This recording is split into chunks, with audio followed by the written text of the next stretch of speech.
All right, tonight on the TO show, we are going to talk about the All-Star break for the MLB. Talk about like some stuff that goes on there, and then I'm going to talk about my book Polygamy, which is like books that I read and stuff, and like list of books, kind of like a book club kind of thing. So don't go anywhere because the TO show is coming up right now.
Alright, welcome to the TO show. This is Tom O'Shea, and let's start off with the MLB All-Star break is coming up next week. Monday will be the Home Run Derby. I think not sure who's in the Home Run Derby, but I haven't really followed much of it. I just follow just kind of like it's just festivity kind of thing. I'm more concerned about the game, basically. The All-Star game on Tuesday. And it looks like the Cubs got a lot of players going to it. Feel like that could be the most since the 1963 Cardinals, when they got like so many players go to the All-Star game.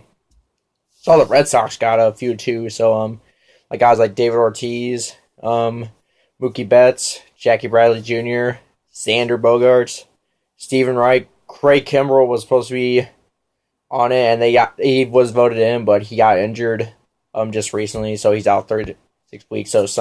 So another player's now going to take his place, but it's not a Red Sox player, it's a Blue Jays player called Aaron Sanchez, a pitcher, take over his roster spot. So yeah, hopefully the American League can possibly come out with that. I hope they do, but you never know. I mean, I never really liked it. I really think that whoever has the best record should get. I don't really like how what comes out of it, like the home field advantage of World Series. I think it'd just be who has the best record, basically. Now on the book polygamy stuff. I've been reading a couple of books recently, and I've just finished so far probably about 6, 7. We'll probably count them out. My first book I did September of last year was Plundering the Sea: How Big Government Exploitation of Young People in the Future, and it was written by Mark Levin, who is a conservative talk show host. And it talks about how basically our generation as the millennials and future generations are basically just screwed, basically.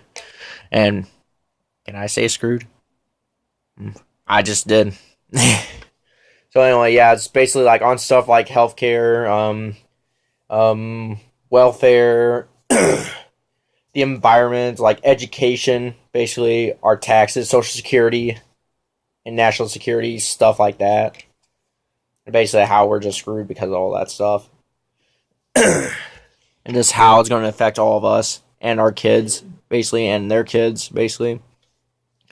And around Christmas time, I read the book called A Christmas Carol by Charles Dickens. Basically how an old miser who's just greedy and selfish gets a wake-up call, basically, and by 3 spirits, actually 4 if you count his business partner who comes and visits him on Christmas Eve, telling him, hey, snap up, dude, and I'm telling you, these 3 spirits are going to come and haunt you, and if you don't change up your attitude, it's going to be too late.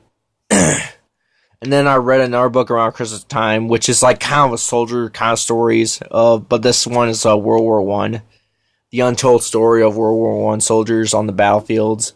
It's up by Amazon readers. There is a author, but I wasn't able to get him.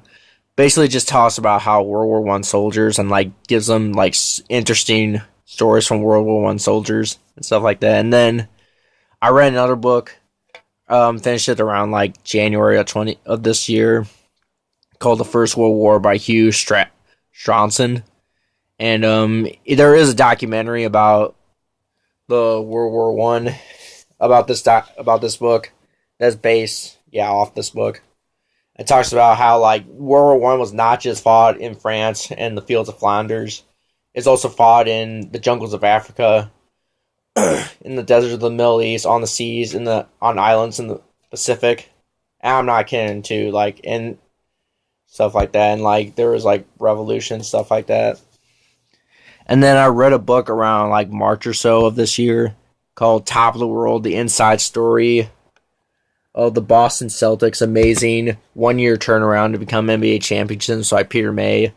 Talks about how the 2007-08 Boston Celtics decided, after finishing the previous season with one of the worst records in franchise history and in the league that season, they decided to shape up, get players like Kevin Garnett, Ray Allen, to team up with Paul Pierce and Rajon Rondo, and basically just turn the team around, winning 66 games and winning it all in 2008. Their first one in 22 years and 17th in franchise history. And then on the next book, I'm not really sure what some people might think about it. It's another soldier story book called World War II Soldier Stories, Part 6, The More Untold Stories of World War II German Soldiers. And I know what you're thinking, and it's by the same Amazon. I don't really know who wrote it. Anyway, basically just I like some of these soldier stories. This one in particular, it kind of interested me. Just that there are two, and it talks about two German soldiers during World War II. One who was a really famous boxer and who was really not a Nazi at all, Max Schmeling, who actually fought Joe Louis, and he beat him once, and that made him a superstar in Germany. They're like, hey, you took him out, yeah, Aryan race, basically. And then he got beat again, and nobody really wanted to deal with him anymore. And basically, and he was not a Nazi at all. He hid Jewish people during the Holocaust, especially during Kristallnacht, and hid them. And he was really best friends with Joe Louis, and even helped him out when Joe Louis was down on his luck, basically after World War II. And then there was another story about. Anyway, there was another story that about Johann Piper, who was actually a real Nazi, and he actually did commit war crimes, but I really don't want to talk about it. It just gives me shivers just thinking about it. All right, on to the next book. The next book is How the Red Sox Explain New England, basically. And I try by Joe Chatham and Ali Tarantino. And talks about how the Red Sox explain New England through Fenway Park, how they're a huge rivalry with the Yankees, and how the state of Connecticut is basically a battleground between Red Sox and Yankees fandom.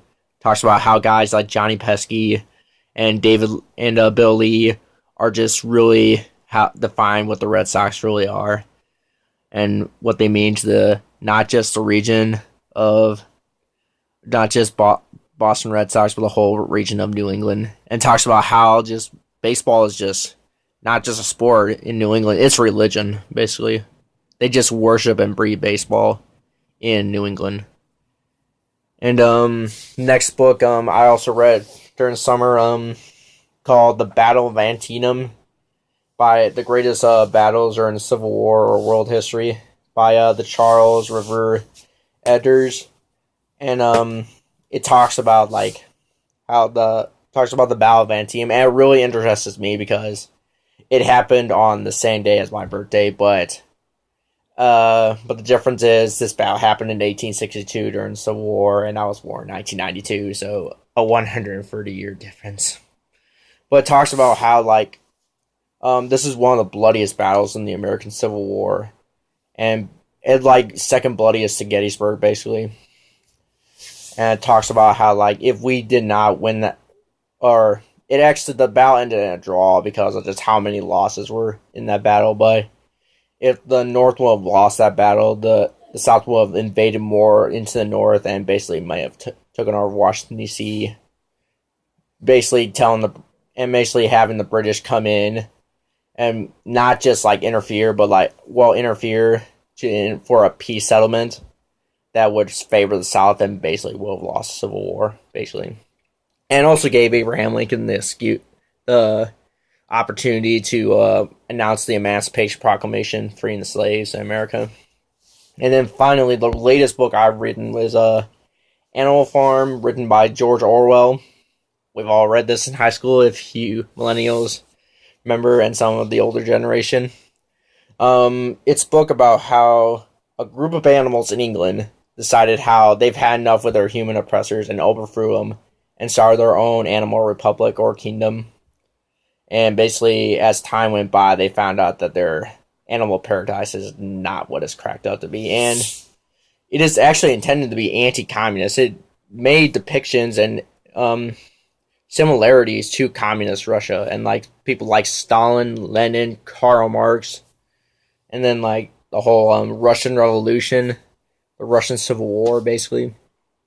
So yeah, these are great books. I should just bring you a list or something like that, because I might just butcher the whole list because I'm trying to read this off an email, basically, or a list of an email, and my phone's in the way, and that's the camera. So anyway, thanks guys for watching, and keep subscribing to my YouTube channel, and peace out. Love you guys.